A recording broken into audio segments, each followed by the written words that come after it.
In publicly unveiling his proposed budget for the 2012-2013 fiscal year, Governor Corbett emphasized that Pennsylvania's economy is still on the long road to recovery, and taxpayers' gas tanks are just about empty.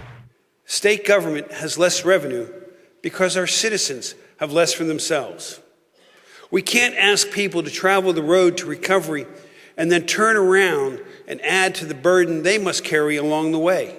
It wasn't the message that anyone wanted to hear, but to many lawmakers, it was a message that had to be heard. Because we're, at this point in time, $500 million short in our revenue, so just as a common, everyday Pennsylvania households do, if your income's not there, you need to reduce spending, and so the Commonwealth must do the same. Governor Corbett proposed budget cuts across the board, including a pay freeze for all state employees, a $30 million decrease in the Department of Public Welfare, decreases ranging from 2 to 7% in several other state agencies, decreases in the Attorney General's and legislature's budgets, and, perhaps most noticeable, significant cuts to higher education, both the state system schools and the state-related schools.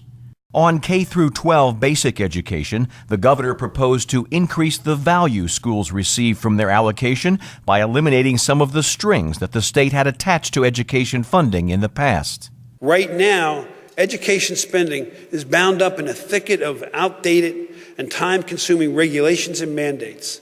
The rationale here is clear. Local districts know how to spend and allocate resources better than do bureaucrats in Harrisburg. In total, the governor's budget proposal spends $27.1 billion, a spending reduction of 0.1%, or $22 million less than last year. The state budget funds hundreds of programs, so it's not surprising House Republicans differed in their views over the particular mix of cuts the governor suggested. He made it clear he's going to work with the legislature, House and Senate. And as a member of Appropriations Committee, I'm looking forward to working with him on the various line items, because there's a lot of needs in Pennsylvania, and I, like he, believe we can meet them with the money we have. Obviously, the higher education's cut a little bit. I think that's where the concern will be. But our community colleges cut just a tiny bit, about 3 or 4%.